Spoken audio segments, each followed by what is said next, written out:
Yo, what's up? It's Jay Stylez. I'm here in New York City, from the Bronx originally myself. I'm gonna opt for the crossing of the forearms to really emphasize that. I'm from the Boogie down Bronx. Some of us can't help it. We're hardwired. I'm kind of right in the middle. I'm a creative person. I'm an artist. I sing. I rap. I produce. I engineer for a bunch of incredible people. Some you may not know right now. Some you know very well. I assure you, all of it is phenomenal, and I'm very, very proud and happy to be a part of it. Whether I'm recording or mixing their stuff, a lot of that is happening here at Stilo Pro, and we're having a hell of a time. If I had to describe my sound for someone who hasn't heard my music, full transparency, this is not going to be my first or fifth take or maybe even 10th. Hopefully not. But this is something I find difficult to articulate, but I'm getting better at it. Here goes. My sound is undeniably a person from New York. And not like the typical New York where, it's primarily Tim's and then like a human being sticking out the top of the Tim's, or like the yer or the and we love them dearly. We love you guys dearly. But we gotta slow down on the chopped cheeses, man. The chopped cheeses are starting to show in some of these performances. And at the base of everything I do, the boom bap, the East Coast, the bass line, that's there. I could morph and go to different regions, especially when I start getting into the musical aspects of it in terms of like sound choice.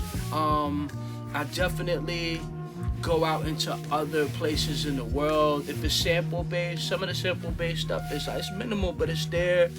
But definitely like that East Coast, it's East Coast driven, whether I'm singing or I'm rapping.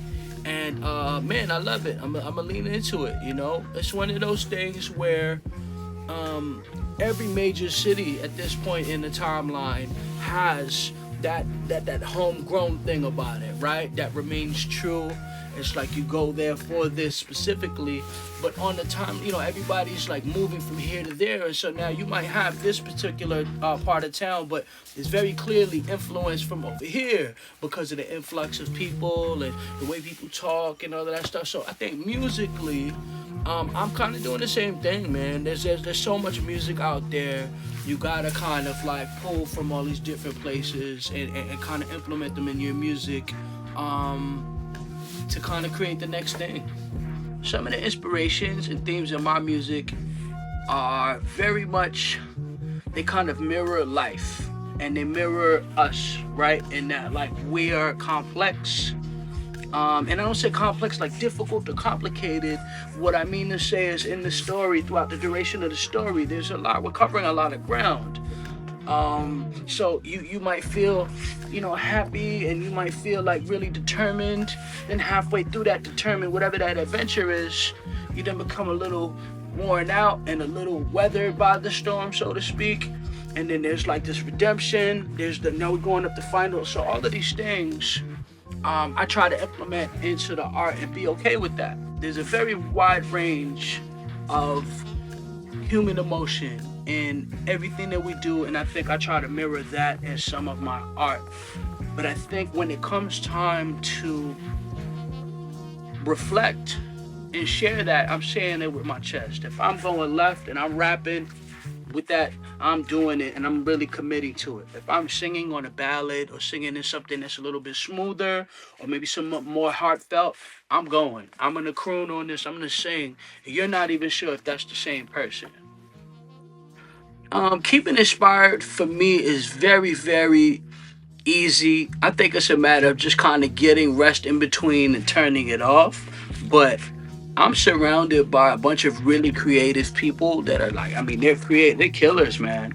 Whether they rapping, they are singing. I know dancers, I know animators, people on the graphic art side of things that like stay busy, and watching them get through their process and maintain their systems and be streamlined, but also like inspiring and motivating other people and being so detail oriented and clever and still kind of working in that way is really, really inspiring to be around.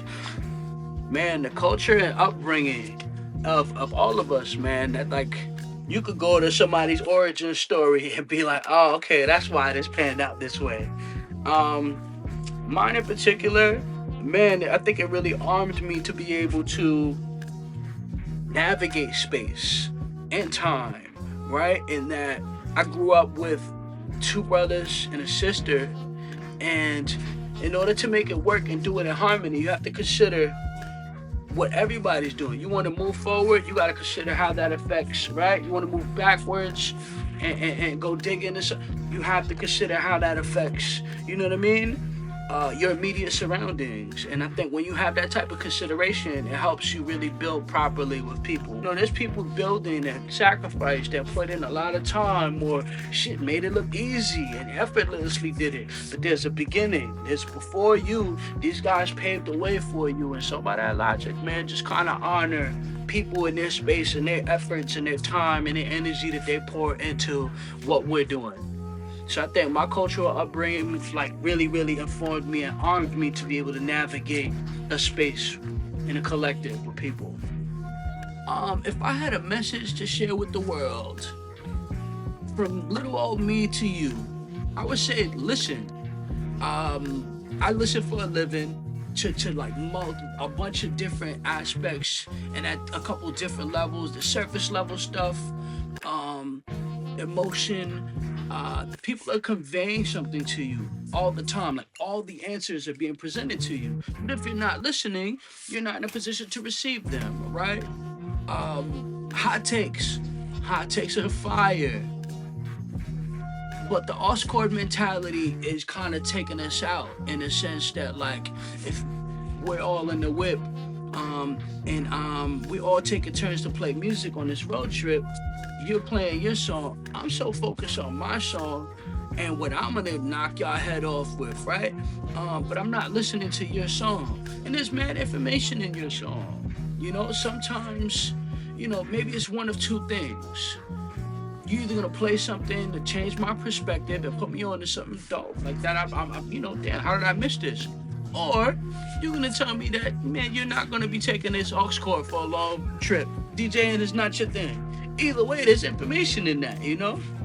Yeah, man, there's a couple of really positive things coming up this year. The first of which is the tour, the punk rap tour, rocking with Kool Keith, MC Homeless, Mark Live, and DJ Halo. And we're gonna hit the road February 15th, starting off in Seattle, working our way down the West Coast. Come back from that, and then I'm dropping an album in March. Hurry Up and Wait is coming. A bunch of incredible music. I won't get into the features right now, but it should be really special. After dropping that, we go back out and we finish up the punk rap tour. Picks up again on the East Coast. That's in April. Man, I'm hoping to see some of you guys out there. Definitely, you know, say what's up and let's connect properly.